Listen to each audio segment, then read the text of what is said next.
depending on who you talk to, and it does depend on who you talk to. Just gets back to see everyone. Uh, it has a lot of crazy meanings.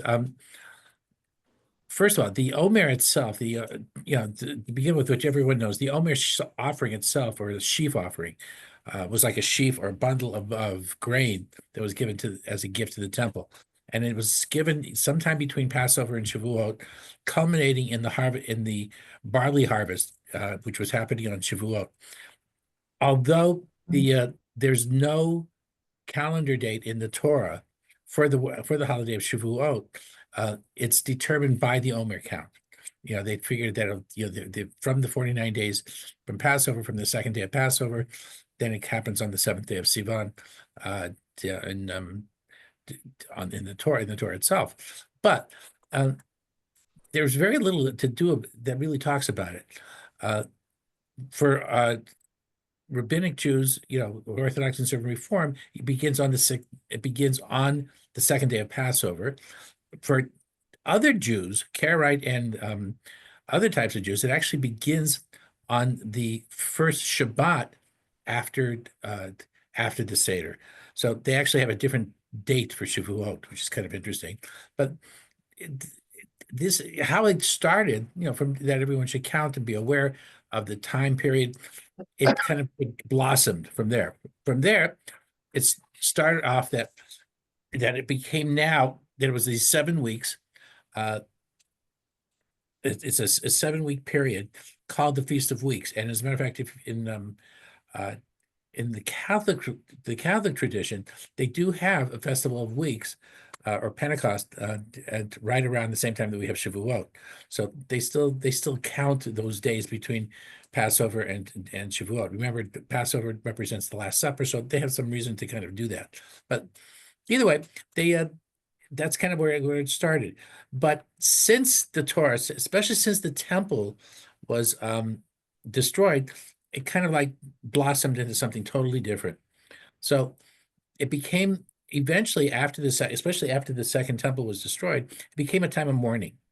And the mourning was that, according to the legend, 12,000 of Rabbi Akiva's students died between the first day and the 33rd day of the Omer, because they were always mean to each other. What? I'm just telling you what the legend has it. And on the 33rd day of the Omer, Lag BaOmer, the plague or the death stopped. Now, keep in mind, this is during Roman occupation, so I think the legend kind of a little screwed up. It's possible that 12,000 people were killed by the Romans. Whether it was a plague or not, I don't know. But so it became a time of mourning, especially in the Orthodox tradition. So during the Omer, it's not unusual that people don't get haircuts, for example, or you don't shave, And you don't get married. or you don't get married, or there's no music. On the 33rd day of the Omer, you are allowed to get a haircut. Now, what that's done in the Hasidic world is really kind of neat. Little boys do not have their hair cut until they're 3 years old. Now, the reason for that is fairly simple. You all know about Adam's first wife. Yes, Lilith. You're right. So Lilith was supposedly Adam's first wife. The thing is, Lilith cheated on Adam, and you say to yourself, "Whoa, it's kind of hard since there was nobody else around." But Lilith apparently found all these demons in which she kind of hung out with. So Adam and Lilith split up. Then Adam gets Eve, and so on and so forth. But Lilith still represents all the demons in the world, and Lilith loves to go after little boys, apparently, to the extent where when I was born, and there's a picture of me in a crib with a thing of garlic around. Supposedly that was going to keep the bad people away, or the bad spirits away. Like I said, I come from a very superstitious family, but it was kind of fun. But so anyway, Lilith has a tendency to go after little boys, but if it's a little girl, Lilith leaves the child alone. So in the Hasidic tradition, boys allowed their hair to grow long so that Lilith can't see the difference. And on the third year, on Lag BaOmer, there's this huge ceremony in the Hasidic communities where the kids get their first haircut. Now, if you know anything about the Hasidic community, basically it's a buzz cut, really short buzz cut on top here, but it's when they start growing the payas. So the kids get their first payas, so to speak, and it's kind of fun for the little boys. And it's, like I say, it's kind of a big party. It's almost the equivalent of a wedding. That's how big it is. I've been to one in my life, and it really was fun. I have to say, it was a great time. The kid was a little traumatized, but all these people are around, and everyone gets a chance to cut his hair, and his first haircut is done by a dozen people. Kind of interesting. Wow. Can you be 2.5 or you have to be 3.5? You have to be three. You have to be like three. Over 3.5. three, You have to be three, over 3.5. three. Yeah. You have to be over three. And you can get the haircut any time, by the way, once you're three. But some people wait until Lag BaOmer because it's kind of like it's a whole time where everybody gets to go take a bath or in the shower, I guess. So they have so you have, and everyone has the Omer. And then from the 33rd day onward, from the 34th day, it's kind of a semi-day of mourning. It really depends on your rabbi whether or not you want to do it. Ultra Orthodox will keep it as a day of mourning until Shavuot, till 3 days before Shavuot. And 3 days on the 47th day, you're allowed to cut your hair, get dressed, because you're going to have a chag, you're going to have a holiday right after that. So everyone gets really excited about that. So so that's kind of like the basis of a lot of the Omer thing. Although, interestingly enough, when Israel became a country and they were trying to come up with different things, how to celebrate it, creating Yom Ha'atzmaut during the Omer was a major rabbinical decision, because the religious Zionists insisted that Yom Ha'atzmaut be on the day that Israel was declared a state, which was May 5th, 1948, which is the 7th day of Iyar, to get to mark that day as Yom Ha'atzmaut. Then at some point, since it was a day of mourning, they incorporated Yom HaShoah, Holocaust Remembrance Day. It was about a week before Yom Ha'atzmaut. And then came Jerusalem Day, Yom Zikaron.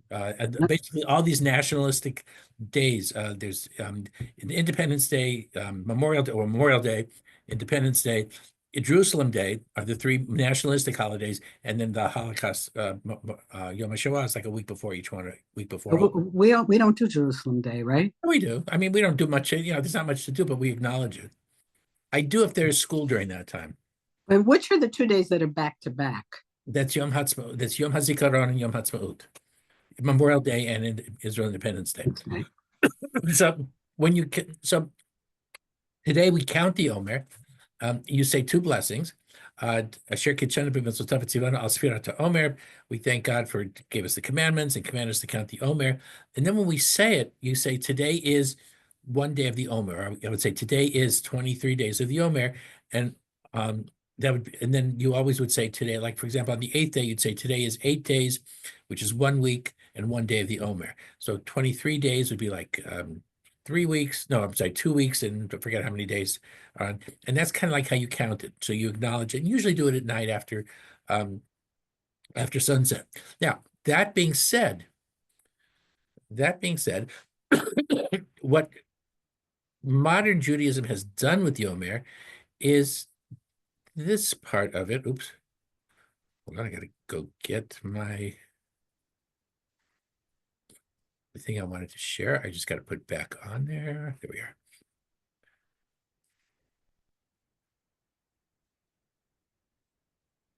Okay, now I can share it. What people have done with the Omer now is tied it into the Sfirot, the 10 emanations of God, if you would, in Kabbalah. And this is kind of so this is what the Sfirot actually looks like. There's different levels to it. Keter is the crown, so that's the big one. Bina is knowledge. Chokhmah is also knowledge. Da'at is some like basic knowledge. Gevurah, Chesed, Tiferet, Hod, Netzach, Yesod, and Malchut. So these are the basic things of the Sfirot. I'm not going to go into each one of them, but I'll tell you how they kind of come into the Omer. So the first one, which is Chesed is right in the middle, here.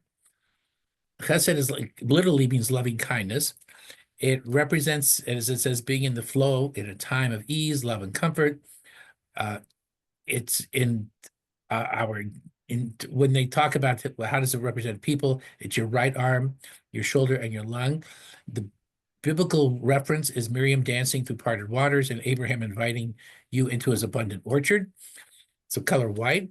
And when you and the where that came from, there's a psalm in the book of Psalms, chapter 1, verse 1.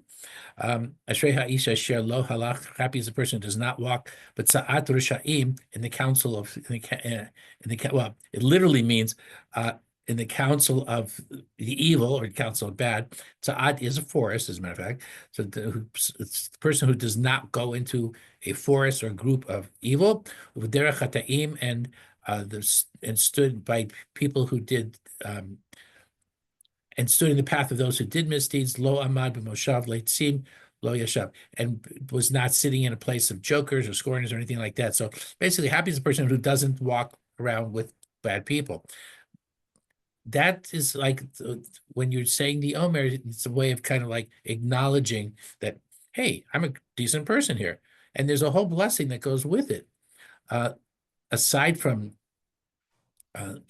it says, so many blessings for you, infinite one, whose loving kindness fills the world, who makes us whole with your mitzvahs, connects us to the counting of the Omer. And so on the 7th, this is actually for the 7 days, you would actually say this, and you're asking for loving kindness. On a week later, we start with Gevurah, which it's just opposite Chesed. So this is loving kindness. Gevurah is strength. Let me get that. It has to do with strength. And then they talk about strength, loyalty, returning judgment, power, surrender. This is the things to do something again and again and again, specifically tshuva, repentance, that we always do to try and do every day. Remember, the concept of repentance in traditional Judaism is we are to repent the day before we die, which means you got to do it every day.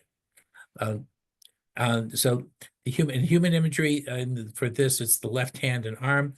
This has to do with Leah's love, yearning for love, Isaac's courage and surrender on the Mount of Vision. That's supposed to be Mount Moriah, but somehow that's, they talk about how Isaac just surrendered, so to speak, at the Akedah. Symbols of loyal friend, heavenly court, and the biblical references comes from the Psalm chapter 1, verse 2, rather than the teaching of Torah, the teaching of the Torah, the beloved of this one's delight, they meditate on the teaching of Torah day and night. So essentially, Torah is the thing that gives the Jewish people strength to not only study Torah, but also to be with one another. And again, you get the wonderful you get the lessons, a specific lesson about that. And this has to do with 8 days. A week later, we talk about Tiferet. And Tiferet is right in the middle there. So you have Chesed, Gevurah, and then Tiferet. And Tiferet, sorry to go so fast on that, means beauty and compassion. Represents the ideal balance of justice and compassion needed for proper running of the universe. This Sphira unites all 9 powers. Tiferet is the offspring of Chokhmah, wisdom and understanding. So if to understand the Sphirot, the one thing to kind of like get to understand is, according to the mystics, this one here in the middle is actually what keeps everybody together, and it's the result of these 3, Bina, which is all knowledge. Tiferet is the result of those particular 3.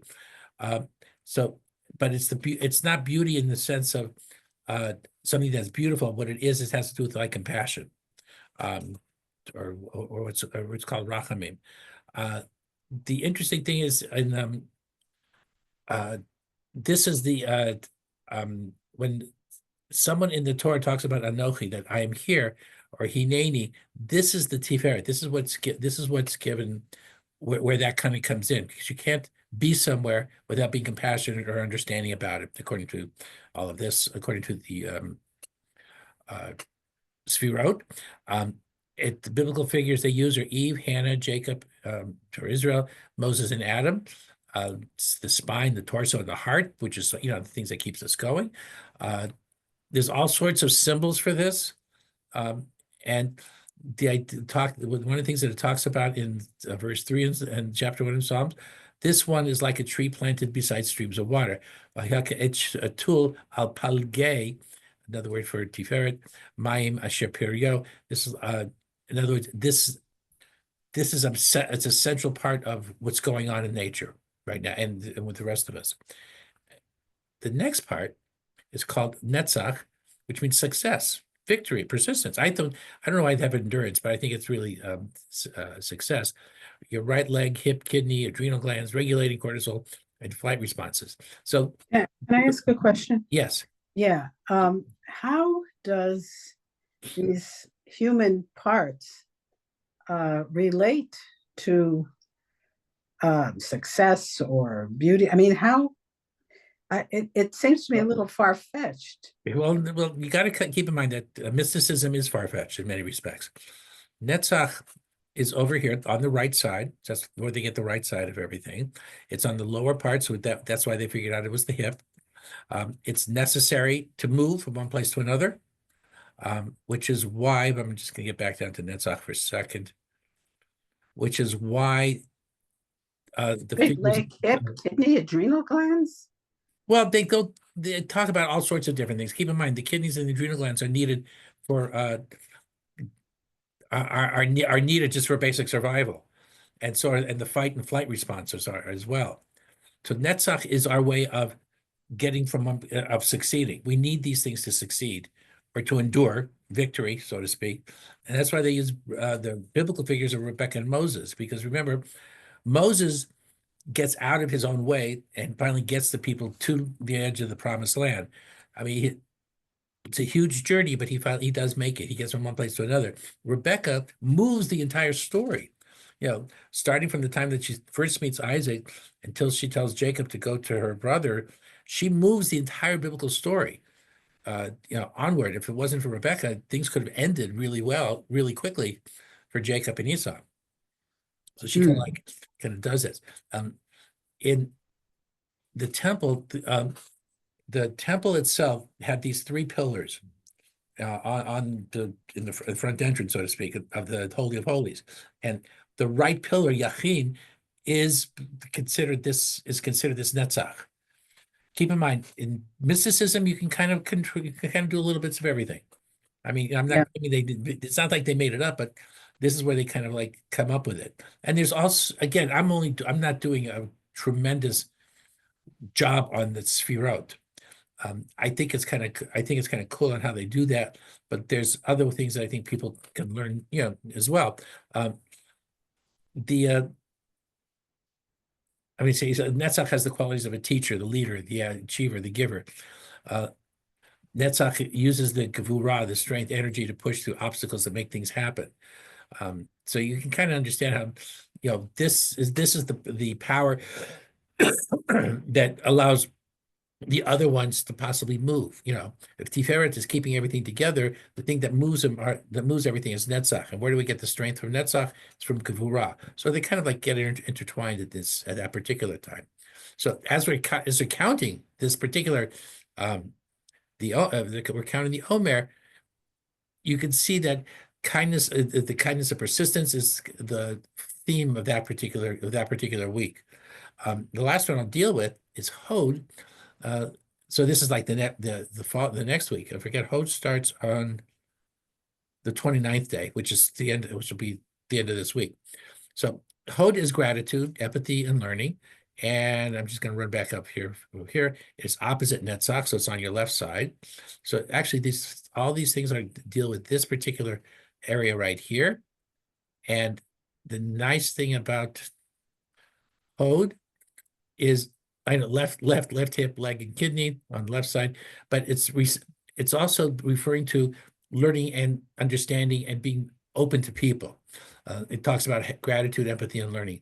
Sarah, who receives angels when she's inside her tent, receives guidance from sitting quietly and going within. Aaron, who's the keeper of the treasures of the Mishkan, the Holy Holies, including the breastplate. These are people that were quiet in their life. They didn't say much. but they had a tremendous impact on what happened afterwards. I mean, again, we don't hear Aaron talking a lot, but he has a huge impact on everything. The according to this, Netzach teaches Hod learns, Netzach pushes forward and Hod takes a step back. Keep in mind that this is also based on interpretation of that the right hand is the strong hand, and if you were left-handed, especially during the Second Temple period, from the year of the 70 till about 200, if you were left-handed, they were like, slapping your left hand, don't use it, and kind of making you use your right hand. So that's why the right seems to have this strength of it. And on this it's on the 29th day, what we talk about is loving kindness with gratitude and receptivity. It's a way of kind of like getting in touch with yourself. What I like to think about it when, in terms of the Omer is although this section of this, getting into the spirituality of the Sfirot, of mysticism within Judaism is interesting, and it's in and of itself takes a lot of time to talk about. As a matter of fact, ask Parker, he's doing a lot of studying into this. It's really captured his attention. It's kind of like the Omer makes you think about how each day becomes important. You need to focus on the day. Not necessarily, you have to kind of like take your own issues and just kind of accept them and just go on. You don't get stuck on them, which is a very Eastern religion, or very Zen way of thinking of stuff. It's not like you still have stuff to think of, but it's not your focus. Your focus is, what are you going to do today to make this a good day? Yeah, you got a lot of baggage, but we have to go on from there and kind of learn. And there's all sorts of ways of doing this. So that's a little bit about the Omer. Thank you very much. Yeah, thank you. Thank you. Learned a lot of new things. May I ask an extraneous question? Sure. I'm reading a book about early seafaring episodes of humanity, and I'm up to, I don't know, maybe like 1100 AD or so, and I haven't come across any Hebrew or Jewish sea captains. I mean, the Mediterranean is nearby. Were we never ocean goers? Yes, we were. Give me 2 seconds here. Sure. Wow. Get my paper and pencil there.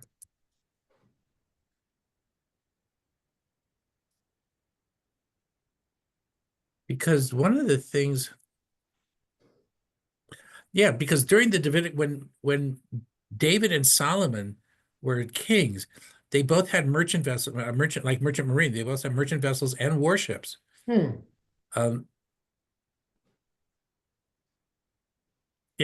were, they were the ones that propelled by sailors, these sails and oars. The Phoenicians were better at sea than they were, but they did have them. I don't know if they made any huge difference, because we think of the Davidic dynasty as landlocked, so to speak. What were the dates for that? That would have to have been around 950 BCE. I'm sorry, 950, 950 BC. Yeah. So roughly about when David and Solomon, that's an 80-year period that that Israel. Okay, thank you. I'll look around for Solomon's warships. Look around for David's first, because I think David's, Solomon okay. had Very good. more Thank merchant you. stuff. You're welcome. All right, folks. I will talk with you soon. Let me stop Thanks this. a lot. Care. See Thank Nice you. seeing you, Ellen. Take care. All right.